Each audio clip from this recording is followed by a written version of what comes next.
Olá, meus amados irmãos, minhas amadas irmãs em Cristo Jesus.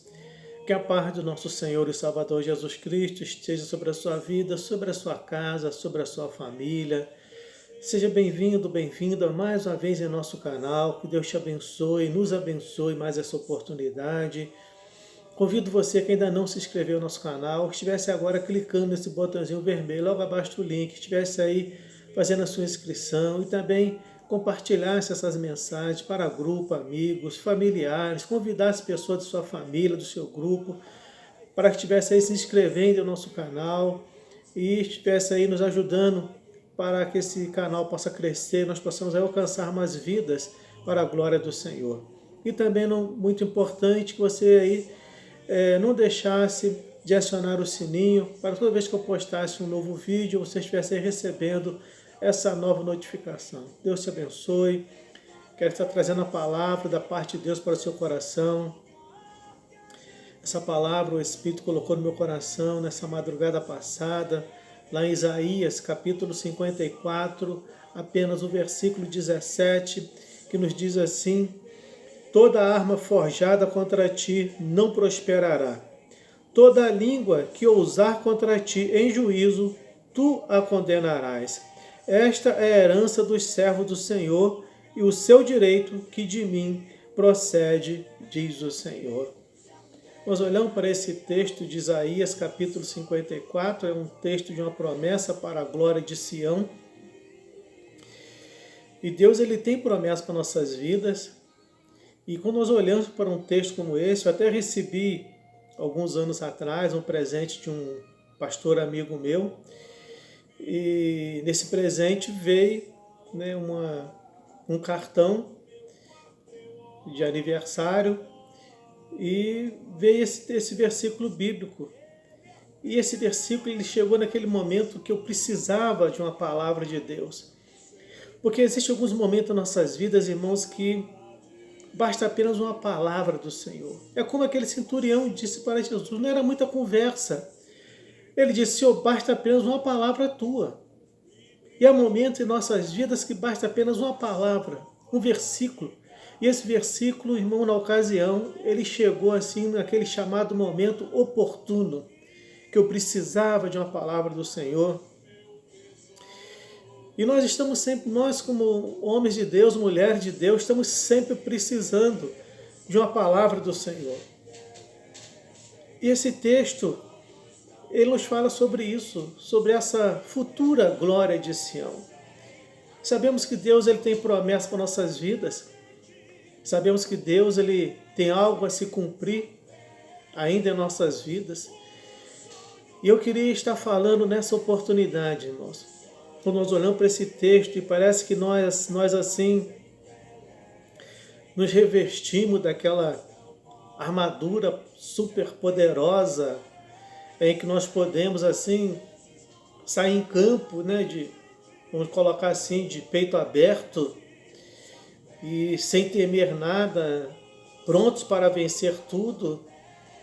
E sabemos que parece que nós olhamos assim e somos aqueles seres intocáveis em que nada vai nos afrontar, nada vai nos abater.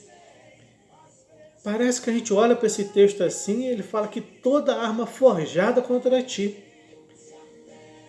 toda língua, toda arma forjada contra ti não prosperará.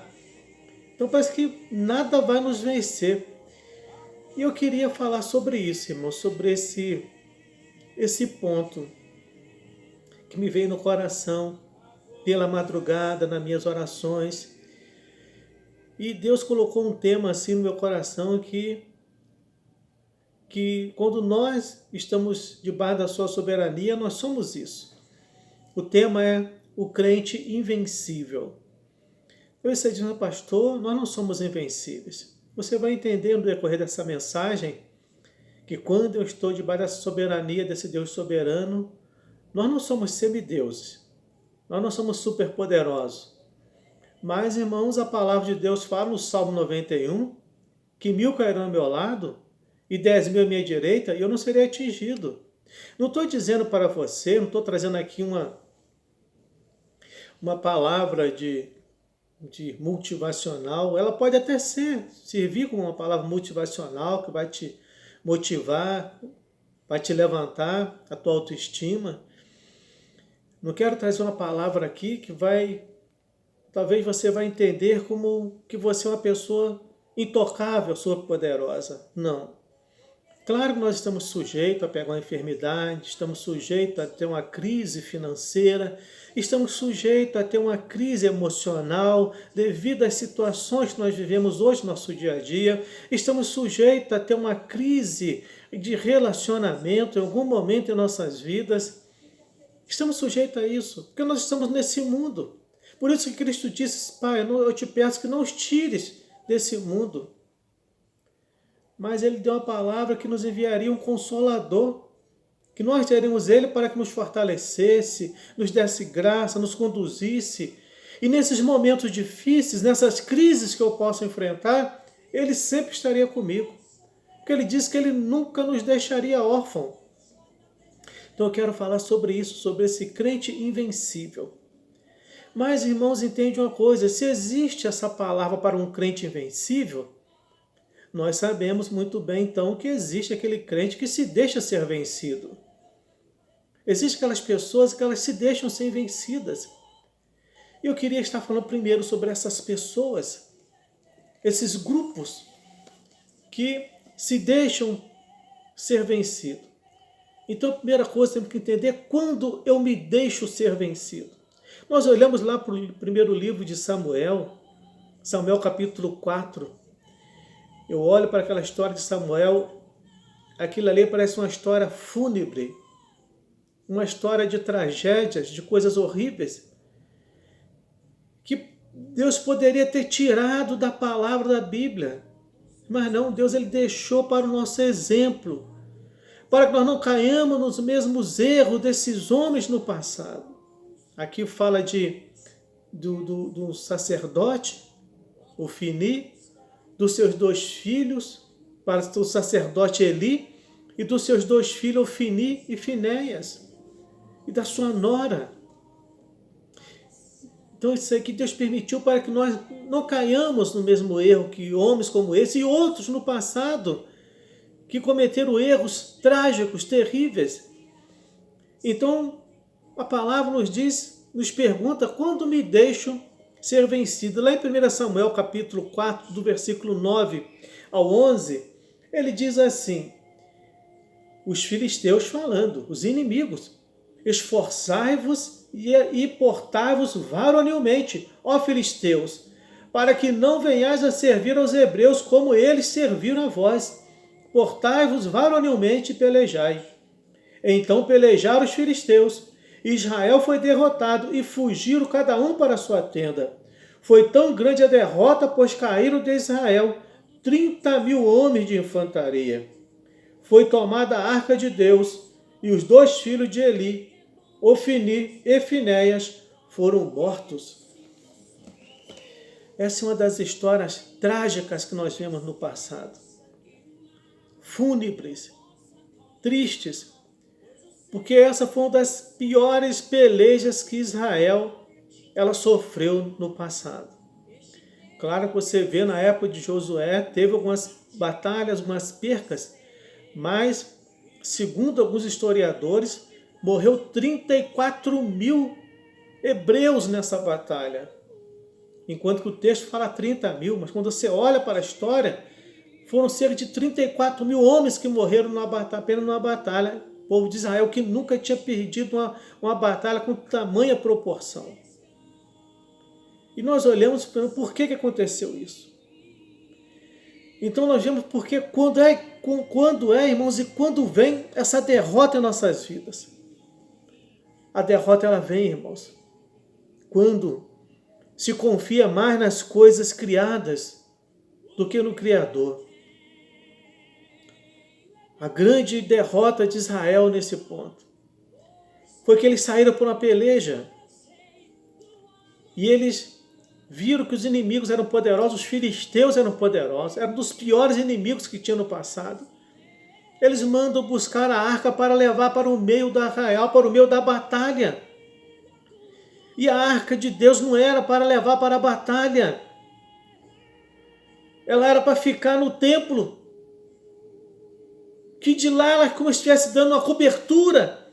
É como se hoje nós olhássemos para o nosso campo missionário e nós precisássemos enviar a arca, se existisse ainda essa época da arca, de mandar a arca para o campo missionário, aquela arca construída pelas mãos dos homens no passado.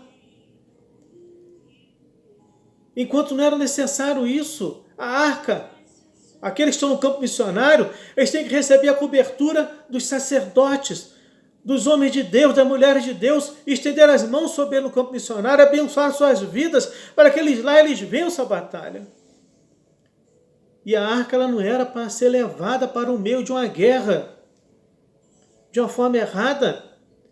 O erro dele foi que eles levam essa arca para o meio da batalha, como se ela fosse um fetiche, fosse aquilo que lhe dariam sorte.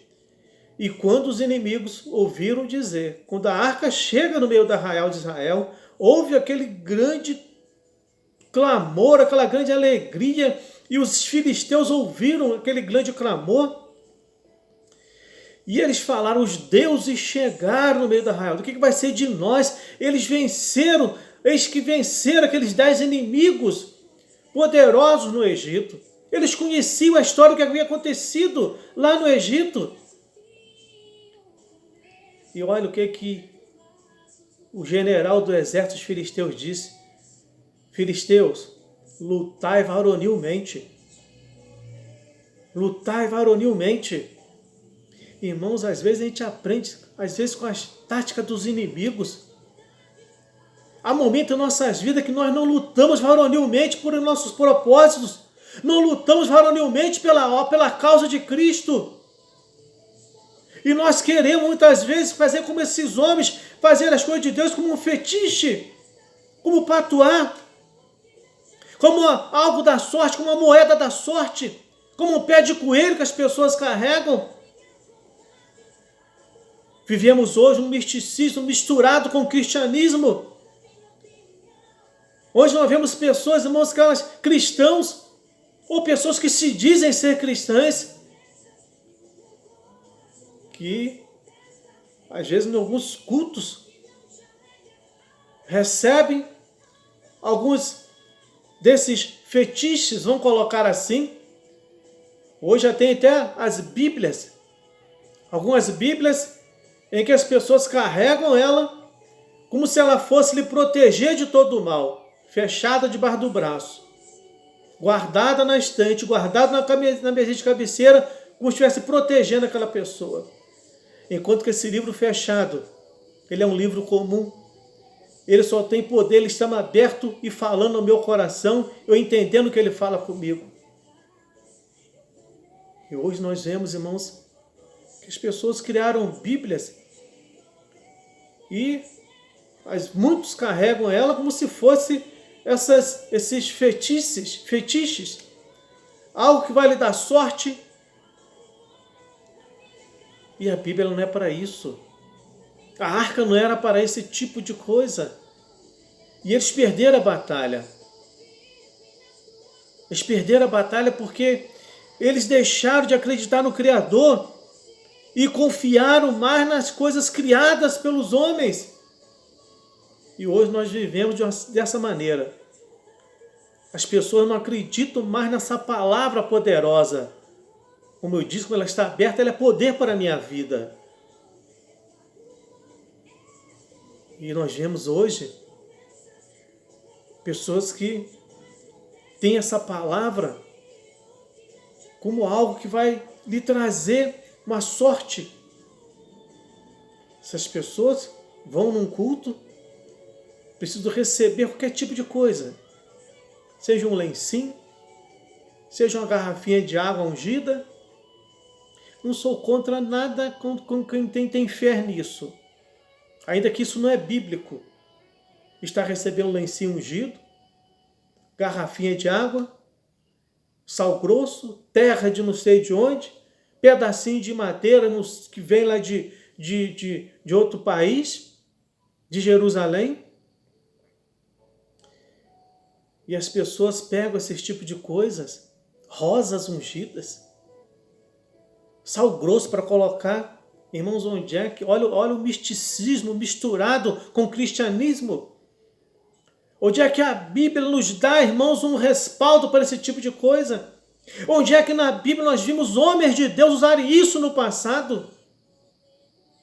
A única coisa que nós vimos no passado era Paulo, que ele ungia o seu lenço, avental, e mandava levar para as pessoas, eram curadas, que não poderiam ir até lá. Agora, levar para estar vendendo isso. E nós vemos, irmãos, mais nós vemos esse tipo de misticismos misturado. Porque as pessoas não acreditam mais na pregação da palavra, porque a palavra tem poder. Não são essas coisas que têm poder, mas é a palavra de Deus que transforma, que liberta a vida do homem. Então, quando eu me deixo ser vencido por essas coisas, infelizmente, eu vou ser uma pessoa vencida, derrotada. Quando se trata das coisas do Senhor de forma leviana, o que mais nós temos visto hoje, às vezes em nosso meio evangélico, são as coisas de Deus serem tratadas de uma forma leviana, sem compromisso. Então, irmãos, nós vemos que eles levaram a arca para o campo de batalha, quando o lugar dela era no santuário. Efésios capítulo 6, versículo 12. A nossa luta ela não é contra a carne, contra o sangue. Essa arca não tinha que estar lá na batalha carnal. Essa arca não era para ter sido levada para uma guerra bélica, de armas bélicas. Essa não era a função dela. A arca era para transportar aqueles utensílios que foram grandes sinais no deserto. A vara de Arão, os 10 mandamentos, aqueles pães que caiu do céu. Era aquelas coisas em que trazia memória, que ali eles viam que aquelas coisas estavam ali. Por isso era proibido abrir a arca, porque ali tinha aquelas coisas que Deus havia feito um poder no deserto e que traria memória, e o poder não estava naqueles objetos, o poder estava em trazer à memória o que Deus havia feito no passado e que Ele podia fazer no presente naquele momento. Então o poder não está nesses utensílios em que as pessoas têm levado para suas casas, mas o poder está nessa palavra que é viva, que é eficaz, que é santa, que ela penetra, transforma, que liberta, e ela mesmo cura, é apta para curar. Então, nós vemos que eles levaram a arca para o campo de batalha. E quantas pessoas estão levando as coisas de Deus para esse campo de batalha, trazendo as coisas de Deus para o campo de batalha carnal, trazendo aquilo que é santo e colocando no campo carnal, numa batalha carnal, e fica esperando Deus agir. Deus não age, Deus não luta em campo terreno dessa maneira. A nossa batalha ela é espiritual. Quando homens ímpios, irmãos, entende uma coisa? Quando homens ímpios são colocados em postos e Deus fica esquecido, aí as pessoas se tornam vencidas. Não são invencíveis, acabam sendo vencidas porque colocam homens ímpios em postos onde Deus fica esquecido. E vivemos esse momento. Quantos homens, quantas mulheres estão em lugares, em lideranças que não eram para estar, e Deus está esquecido. Por que Deus está esquecido? Porque está sendo colocado esse misticismo, em que você precisa pagar por alguma coisa, comprar alguma coisa. É como se estivesse comprando as indulgências do passado, dos anos 1500. estivesse comprando as indulgências. E as coisas de Deus não são vendidas. Por isso que é graça, é de graça. E por isso que aconteceu nessa batalha, morreu 34 mil homens. 34 mil homens. Por quê? Porque tinha um profeta, que o texto fala, que nós vemos aqui, no versículo 18, fazendo ele menção de Deus, Eli caiu da cadeira para trás junto à porta, quebrou-se-lhe o pescoço e morreu, pois era homem velho e pesado, e havia ele julgado Israel 40 anos. Estando sua nora, mulher de Finéias, grávida e próxima ao parto, e ouvindo as novas de que a arca de Deus era tomada, de que seu sogro e seu marido eram mortos, encurvou-se e deu à luz, mas foi dominada pelas dores de parto. Na hora que ia morrendo, disseram as mulheres que estavam com ela: não temas, tivesse um filho. Ela, porém, não respondeu nem fez caso disso. Chamou o menino Icabode, dizendo: foi-se a glória de Israel, porque a arca de Deus fora roubada, fora tomada, e por causa de seu sogro e de seu marido. Olha que tragédia que acontece. Porque um homem, um profeta, um sacerdote, já não pagava mais o preço, já não orava mais por a nação, já não intercedia mais por a nação. O texto fala que ele estava o quê? Velho e gordo, não é velho de idade, não é gordo, mas porque no comodismo, entrou naquela sala de comodismo, já não orava mais, já não meditava mais, já não tinha mais encontro com Deus. E quando o homem de Deus, irmãos, nós vemos isso acontecer, vivemos hoje a maior tragédia espiritual no meio evangélico, onde, irmãos, milhões de pessoas estão desviadas. Já disse aqui algumas mensagens minhas, 40 milhões de pessoas desviadas do evangelho, 4 milhões não querem estar dentro de igreja com compromisso, e hoje aumentou muito mais isso. Por quê? Porque homens ímpios, homens que não são dizendo que são incapacitados, mas homens que buscam os próprios interesses, não zelam pela obra, não intercedem mais pelo povo, não agem mais como sacerdote de Deus, não chora pela madrugada mais pela sua igreja, não chora mais pelo menos da sua igreja. Estou vendo líderes, pastores, fechando igrejas, estão decidindo aí a estar só pregando na internet, pregando online. Olha, é muito bom você poder fazer isso. Mas temos que cuidar das ovelhas. Pastor tem que ter cheiro de ovelha, tem que estar perto de ovelha. Ele tem que aconselhar as suas ovelhas. Não é cultos online. Não é fechar as portas do templo e decidir estar no culto online. Não. Então a última coisa que esse texto nos ensina é o texto que nós lemos nessa noite, nessa tarde, nessa manhã, nessa oportunidade, em que diz: quando eu sou invencível, é quando eu obedeço. Quando eu obedeço, eu estou debaixo da soberania de Deus. O Salmo de número 20, versículo 7, ele diz: muitos confiam em carro, muitos confiam em cavalos, mas nós faremos menção do nome do Senhor nosso Deus. Em quem você tem confiado? Em carros, cavalos? Mas nós temos que fazer menção do nome do Senhor nosso Deus. Anunciar o nome do nosso Deus. Ser um referencial do nome desse Deus soberano.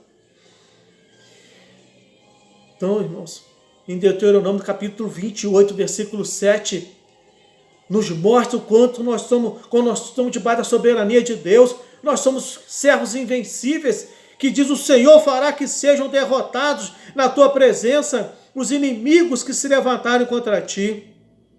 Se por um caminho vierem contra ti, por 7 caminhos fugirão à tua vista. Deuteronômio capítulo 28, versículo 7, nos dá essa autoridade, essa confiança de que o inimigo ele vai fugir por 7 caminhos, se ele vier contra nós. Mas eu tenho que estar onde? Debaixo da soberania de Deus, debaixo da vontade do Senhor, sabendo que é Ele que está nos conduzindo, sabendo que a arca, ela não é para estar dessa maneira, que eu tenho que tratar as coisas de Deus com sinceridade, não com leviandade, de uma forma leviana. Josué capítulo 1, versículo 5. Ele ainda nos diz mais ainda, para aqueles que querem ser invencíveis, ninguém te poderá resistir todos os dias da sua vida. Não te deixarei, nem te desampararei. E Deus ainda disse, assim como eu fui com Moisés, eu serei contigo. Não te deixarei, não te desampararei. Deus não nos abandona. Deus não nos desampara. É só nós confiarmos, crermos nele. Então o crente quer ser um crente invencível. Esteja debaixo da soberania de Deus. Esteja debaixo da graça de Deus. Esteja debaixo da vontade do Senhor. Não trate as coisas de Deus de uma forma leviana. Não acredite, mas não acredite nas coisas criadas, mas acredite no Criador. Adore ao Criador. Não fique adorando as coisas que foram criadas, achando que você tem que ter algo no cantinho da sua carteira, algo no cantinho da sua sala, algo que você levou de um culto para casa, e aquilo talvez te trouxe até um bem emocional, psicológico, e você coloca aquilo na estante da sua casa, no canto da sua casa, e parece que aquilo te faz muito bem. Mas não é o poder de Deus, aquilo foi criado pelo homem. Você está adorando coisa que é criada pelo homem, não adorando o Criador, que é Deus, é o nosso Senhor e Salvador. Então quer ser um crente invencível? Então esteja debaixo da soberania divina. Pois aí entende bem uma coisa, aí os teus inimigos, eles não vão suportar. Olha o que diz o versículo 2 ao versículo 3, do Isaías capítulo 54, 2 ao 3. Alarga o espaço da tua tenda, estenda-se o todo da tua habitação, e não impeças, alonga tuas cordas, e firma bem as tuas estacas, porque transbordarás para a mão direita e para a esquerda. A tua posteridade possuirás as nações, e fará que se povoem as cidades assoladas. Promessa de Deus de vitória em tua vida. Se eu estiver aonde? Debaixo da soberania, debaixo da graça, debaixo da vontade do Senhor. Então quer ser um crente invencível, como diz esse tema? Busque Deus. Esteja debaixo dessa soberania. Não busque coisas criadas por mão do homem. Não adore coisas criadas pela mão do homem, mas adore a esse Deus que é o Criador de todas as coisas. Deus te abençoe, te dê a vitória, te fortaleça, em nome de Jesus. Soberano Deus e eterno Pai, te agradeço por essa palavra santa, essa palavra bendita, essa palavra eficaz, que se compraz naquilo que ela é enviada. Meu Deus, que nesse momento eu quero pedir que tu quebre toda a resistência carnal, espiritual, meu Deus, emocional, para que essa palavra possa cair em boa terra e possa transformar mentes, entendimentos, ó Deus eterno, para que homens, mulheres, este servo teu, essa tua serva, possa, meu Deus eterno, assimilar o que teu Espírito Santo quer falar com ele e quer falar com ela, e trazer o seu entendimento, essa palavra de fortaleza, de confiança, de adoração, meu Deus eterno, e crê, meu Deus querido, que tu és o autor e consumador de todas as coisas, ó Deus, que quando eu estou debaixo da tua soberania, as portas se abrem, a vitória ela vem sobre a minha vida, ela vem sobre o meu lar, sobre a minha família. Eu te peço nesse momento que esse irmão, essa irmã seja abençoada, seja fortalecidos, ó Pai, em tua presença, meu Deus, em nome de Jesus. Eles possam buscar de ti e não das coisas feitas pela mão do homem, ó Deus eterno. Eu entrego em tuas mãos, eu os abençoo e te agradeço por tudo, em nome de Jesus. Deus te abençoe, Deus te dê a vitória sobre a sua vida, sobre a sua casa e sobre a sua família, em nome de Jesus.